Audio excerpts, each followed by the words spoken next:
ماشاءاللہ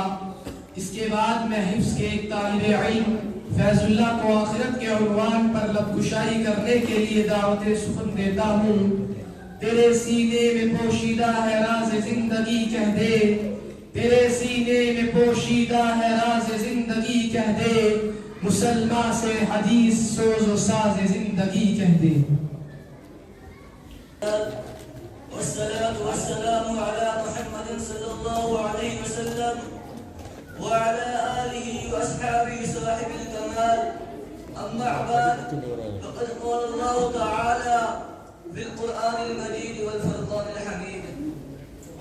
أما الذين سعدوا في الجنة خالدين فيها، وقال الله تعالى: فأما الذين شقوا ففي النار۔ معزز سامعین کرام، ابھی میں نے آپ کے سامنے قرآن مجید کی دو آیتیں پڑھی ہیں، ان کا ترجمہ یہ ہے کہ جو لوگ خوش قسمت و جنت میں ہیں جو ہمیشہ اسی میں رہیں گے، اسی طرح جو لوگ بدبخت ہیں وہ جہنم میں ہیں۔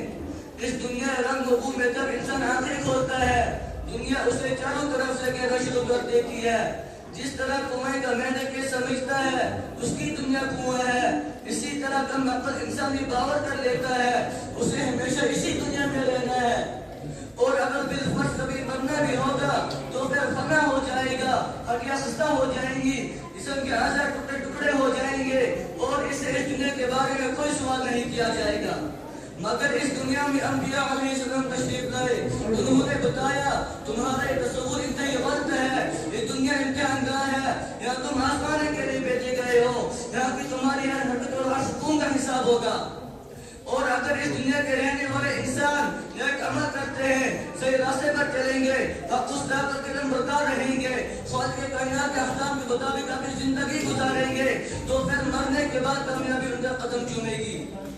اور اگر اس دنیا کے بسنے والے انسان سرکشی اور دور کے راستے پر چلیں گے، خدا قدوس کے احکام کی نافرمانی کریں گے، اللہ کی بنائی ہوئی زمین پر اکڑ کر چلنا چاہیں گے، ظلم و ستم کی جگاڑیوں سے اپنے بھائی کو جلانا چاہیں گے، تو ایک دن آئے گا جب اسے اپنے کی حساب دینا ہوگا، جب اسے پوچھا جائے گا تمہیں دو ہاتھ دیے گئے تھے تاکہ تم کسی کمزور کی امداد کر سکو، تمہیں دو آنکھیں دی گئی تھی تاکہ تم غلط اور صحیح کی تمیز کر سکو، تمہیں دو پیر دیے گئے تھے تاکہ تم اللہ کے عبادت کے لیے مسجدوں میں جاؤ، تمہیں عقل دی گئی تھی تاکہ تم باطل یا خضوع کی مقادی کو شکست دے سکو،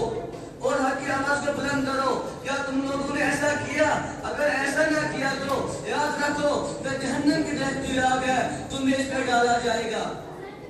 محترم دوستو، اس دنیا میں چند رہنے ہیں، بادشاہ یا فقیر، سرمایہ دار ہو یا مزدور، قوی ہو یا کمزور، عقل مند ہو یا بیوقوف، مرد ہو یا عورت، سب کو ایک دنیا چھوڑنی ہے۔ یہاں کا سیم و زر، مال و دولت، جائیداد، زمین، دکان کو کوئی آپ کے ساتھ نہیں جائے گا۔ ہم کو یہ سب چھوڑ کر ایک کس جگہ جانا ہے جو ہمارے ایک عدالی کام دیں گے۔ چند رکعت نماز جو ہم نے خلوص نیت سے ادا کی ہے، چند میٹھی باتیں جو ہم نے کسی مجبور بے کس کو اطمینان دلانے کے لیے کہی ہے، یہی چیزیں ہمارے کام آئے گی، اور دنیا کا سر و سامان ہمارے لیے بیکار ہوگا۔ محترم دوستو، جب موت آئے گی آپ کو ایک منٹ کیا ایک سیکنڈ کی فرصت نہیں دے گی۔ دوستو، ہمیں اس وقت کے آنے سے پہلے تیار ہو جانا چاہیے اور اپنا ٹھکانہ ایسی جگہ بنانا چاہیے کہ ہمیشہ آرام و سکون سے رہے۔ وہ جگہ جنت ہے جو مرنے کے بعد ملے گی، مرنے کے بعد والی زندگی کا نام آخرت ہے جو آخر میں آئے گی۔ اگر ہم نے اپنے کو خدا کی مرضی پر چلایا ہے تو ہم خوش قسمت رہیں گے، اور اگر ہم غلط راستے پر چلے ہیں تو ہم بد قسمت کہلائیں گے۔ اللہ تعالی ہم کو اور آپ کو صحیح راستے پر چلائے اور آخرت میں جنت ہمارا ٹھکانہ بنائے، آمین۔ آج بھی ہو جو ابراہیم کا ایمان پیادا، آج بھی ہو جو ابراہیم کا ایمان پیادا،